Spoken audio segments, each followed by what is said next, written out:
दोस्तों, स्वागत है आपका मेरे YouTube चैनल इंग्लिश बाबू पर। और आज मैं फिर हाजिर हूँ आपके साथ एक नई स्टोरी लेकर। और दोस्तों, आज जो स्टोरी मैं आपके लिए लेकर आया हूँ ये एक शॉर्ट मॉरल स्टोरी है। बहुत ही प्यारी, मज़ेदार, अच्छी कहानी है। कहानी सुनने में आपको मज़ा आएगा।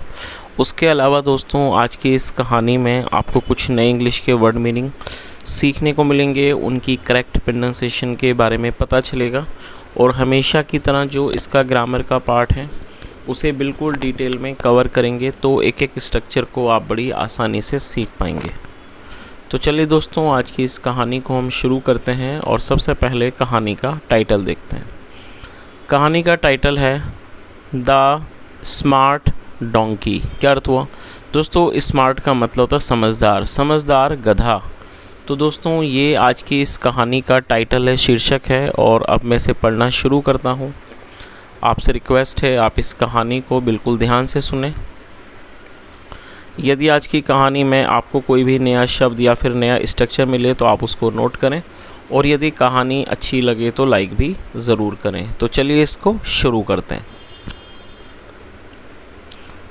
One day a poor washerman loaded his donkey with dirty clothes and sat on it। क्या अर्थ हुआ? One day a poor washerman loaded his donkey. दोस्तों, ये जो वाक्य है ये एक पास्ट इंडेफिनिट का अफर्मेटिव वाक्य है।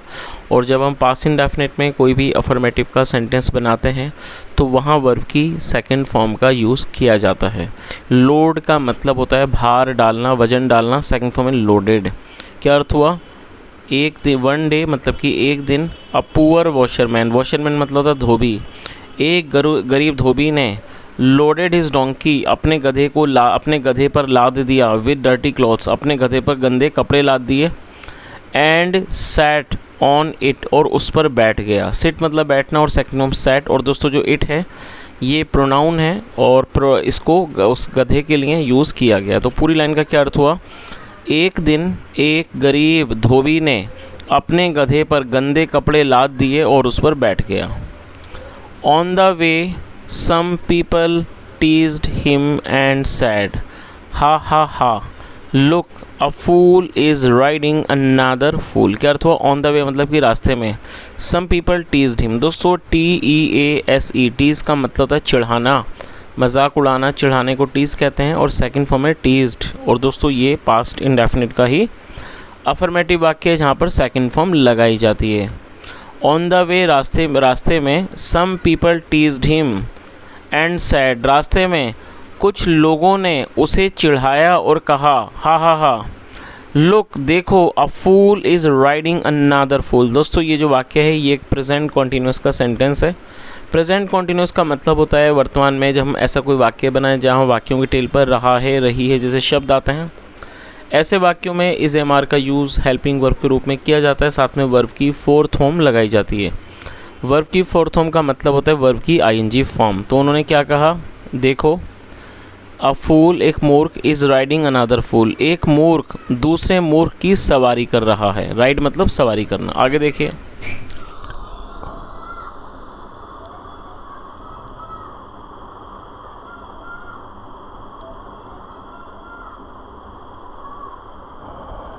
द वॉशरमैन रिप्लाइड, रिप्लाई का मतलब जवाब देना और सेकंड फॉर्म में रिप्लाइड। द वॉशरमैन रिप्लाइड का मतलब हुआ कि धोबी ने जवाब दिया।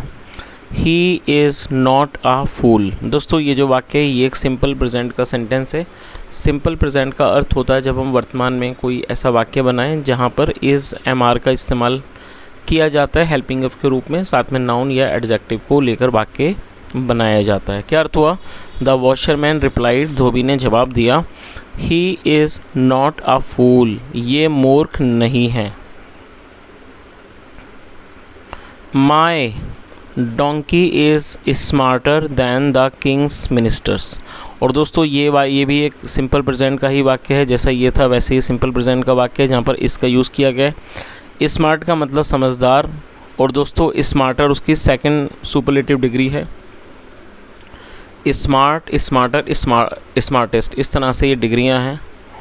और यहाँ किंग के बाद एपिस्ट्रोफी एस है, जिसका मतलब होता है का की के। जब हम किसी नाम या व्यक्ति के साथ कुछ जोड़ेंगे तो एपिस्ट्रोफी एस का यूज़ किया जाता है। और दोस्तों देन का यूज़ तुलना के लिए देन का यूज़ किया जाता है। तो पूरी लाइन का क्या अर्थ निकला? द वॉशरमैन रिप्लाइड, धोबी ने जवाब दिया, ही इज़ नॉट ए फूल, ये मूर्ख नहीं है। My donkey is smarter than the king's ministers, मेरा गधा राजा के मंत्रियों से राजा के मंत्रियों से समझदार है। Soon the king heard about the washerman's comments।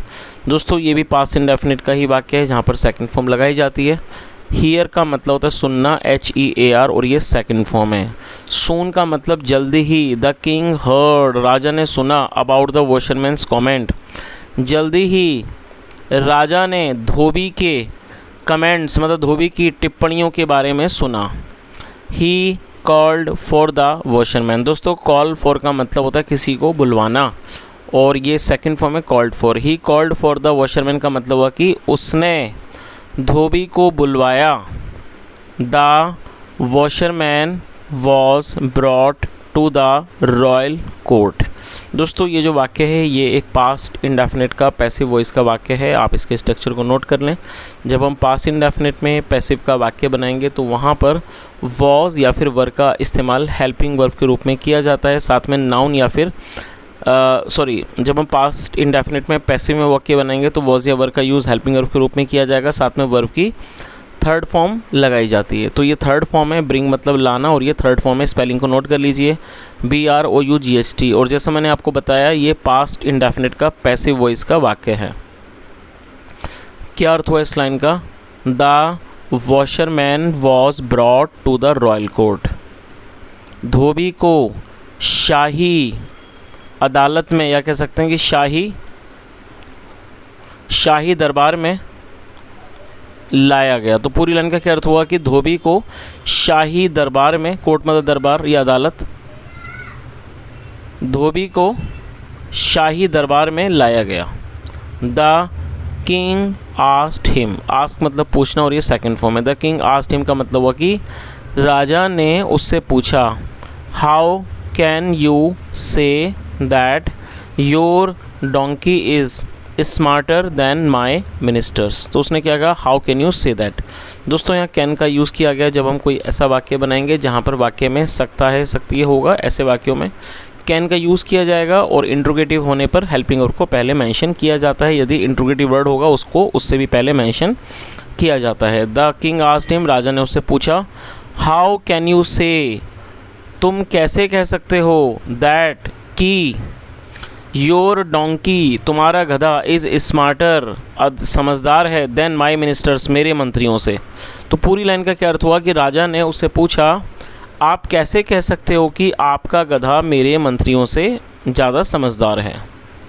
Your majesty, one day as we crossed a bridge my donkey's feet got caught in a gap between the slabs of wood on the bridge. क्या अर्थ हुआ your majesty मतलब कि महाराज, one day एक दिन, as we crossed a bridge. दोस्तों cross का मतलब पार करना, और ये सेकंड फॉर्म है। तो उसने क्या कहा कि महाराज एक दिन जब हमने एक ब्रिज को, ब्रिज का मतलब था पुल, जब हमने एक पुल को पार किया, क्रॉस किया, पार किया, माई डोंकीज फीट, मेरे गधे के पैर, गॉट कॉट फंस गए, इन अ गैप, एक गैप में मतलब एक खाली जगह में फंस गए, between the slabs of would मतलब लकड़ियों के पट्टों के बीच में, जो स्लैब मतलब लकड़ी के फट्टे, लकड़ियों के फट्टों के बीच में, ऑन द ब्रिज पुल पर। तो पूरी लाइन का क्या अर्थ हुआ? तो उसने क्या कहा कि महाराज एक दिन जब हमने पुल क्रॉस किया, पुल को पार किया, तो मेरे गधे के पैर जो लकड़ी के फट्टे थे, स्लैब थे, उसके बीच के जो गैप थे उसके अंदर वो फंस गए।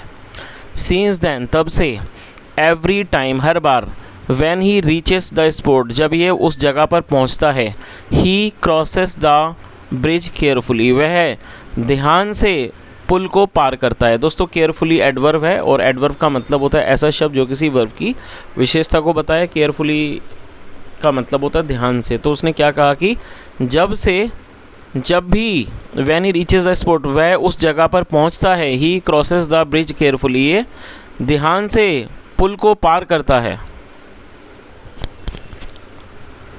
बट योर मिनिस्टर्स, लेकिन आपके मंत्री, who keep on spending money from the royal treasury are not able to mend the bridge. क्या अर्थ हुआ? बट योर मिनिस्टर्स, लेकिन आपके मंत्री, who keep on spending money from the royal treasury. दोस्तों हु का यहाँ पर यूज़ किया गया है। हु एक रिलेटिव प्रोनाउन है, रेफरेंस देने के लिए इसका इस्तेमाल किया जाता है। तो उसने आगे क्या कहा कि लेकिन आपके मंत्री जो who keep on spending money, जो पैसा खर्च करते रहते हैं, स्पेंड मतलब खर्च करना, जो पैसे खर्च करते रहते हैं फ्रॉम द रॉयल ट्रेजरी, शाही खजाने से, रॉयल ट्रेजरी मतलब शाही खजाना, are not able to mend the bridge, वो पुल को सही नहीं कर पा रहे हैं, सुधार नहीं कर पा रहे हैं। मैंड का मतलब सुधारना। तो इस तरह से पूरी लाइन का क्या अर्थ हुआ? उसने क्या कहा कि but your ministers who keep on spending money from the royal treasury are not able to mend the bridge, लेकिन आपके मंत्री जो शाही खजाने में से पैसे खर्च करते रहते हैं, पुल को सुधार नहीं पा रहे हैं, पुल की मरम्मत नहीं कर पा रहे हैं। एट दिस, इस बात पर द किंग अंडरस्टूड, अंडरस्टैंड मतलब होता है समझना, और ये सेकंड फॉर्म है। इस बात पर राजा समझ गया कि दैट मतलब कि हिज मिनिस्टर्स, उसके मंत्री, वर चीटिंग हिम, उसे धोखा दे रहे थे। सो इसलिए ही स्कोल्डेड दैम, इसलिए उसने उन्हें डांटा। स्कोल्ड मतलब डांटना, और ये सेकंड फॉर्म है, इसलिए उसने उनको डांटा। चलिए, तो दोस्तों इस तरह से ये छोटी सी कहानी यहीं ख़त्म होती है। मैं उम्मीद करता हूँ कहानी आपको अच्छी लगी होगी और आपने कुछ नया सीखा होगा। कहानी अच्छी लगी हो तो ज़रूर लाइक करें। और उसके अलावा दोस्तों हमेशा की तरह दोस्तों आज भी मैं आपको कुछ होमवर्क देना चाहूँगा। कल के वीडियो में भी मैंने होमवर्क दिया और आप लोगों ने किया, बहुत अच्छी बात है। होमवर्क आप ज़रूर करें। और दोस्तों आज मैं आपको मोस्टली जो मैं सेंटेंसेस दूंगा वो पास्ट इंडेफिनिट के ही दूंगा। 5 या 6 वाक्य मैं बोलना चाहूँगा। आप उनको जब मैं धीरे धीरे बोलूँगा, आप कृपया उनको किसी कागज़ पर नोट कर लीजिए और उसके बाद आप वहाँ से देखकर आप आंसर जो हैं वो सीधा कमेंट में बता सकते हैं। आप उन्हें नोट कर लीजिए। और दोस्तों आज जो भी क्वेश्चन मैं दूंगा सारे ही पास्ट इंडेफिनिट के होंगे, कुछ पॉजिटिव होंगे, पॉजिटिव अफर्मेटिव एक ही चीज़ है, कुछ अफर्मेटिव होंगे, कुछ नेगेटिव, इंट्रोगेटिव और कुछ WH फैमिली के भी होंगे। तो कृपया आप उनको नोट कर लें। पहला वाक्य है मैंने उसे पढ़ाया। अगला वाक्य लिख लीजिए, राजू ने हमारी मदद नहीं की। ये नेगेटिव है, दूसरा नोट कर लीजिए। अगला वाक्य है दोस्तों, आपने कल खाना क्यों नहीं खाया। ये भी दोस्तों इंट्रोगेटिव है। अगला नोट कर लीजिए, आपने मेरा इंतज़ार क्यों नहीं किया। दोस्तों ये इंट्रोगेटिव नेगेटिव है।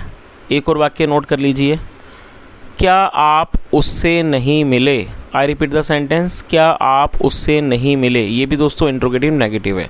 तो दोस्तों मैंने आपको टोटल 5 सेंटेंसेस आज आपको होमवर्क में दिए हैं। आप इन 5 को ट्रांसलेट करें। और दोस्तों ध्यान रखें, ये जो वाक्य हैं ये 5 ही पास्ट इंडेफिनिट के हैं। तो जो रूल मैंने आपको सिखाए हुए हैं उनके अकॉर्डिंगली ही आप इनको ट्रांसलेट करें। यहाँ तक सुनने के लिए thank you so much. Have a nice day and bye.